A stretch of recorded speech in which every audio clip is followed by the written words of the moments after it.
Vamos ouvir a prefeita Moema Gramacho, a mulher que o Temer, o Everton temia, meu irmão. Botava dentro na cara e acabava com a Brasília. E aqui não é diferente. É a prefeita que faz um contraponto na região metropolitana. E nós sabemos disso. É um projeto democrático na Bahia, um dos projetos principais da região metropolitana. Vamos ouvir agora a nossa prefeita Moema Gramacho.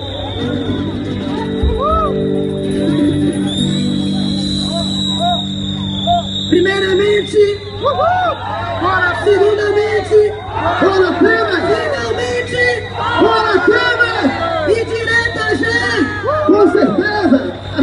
Eu quero começar agradecendo aos sindicatos, aos movimentos sociais e à Polícia Militar por estarmos aqui nesse momento assistindo a uma manifestação inteligente e pacífica, uma manifestação que nesse momento chama a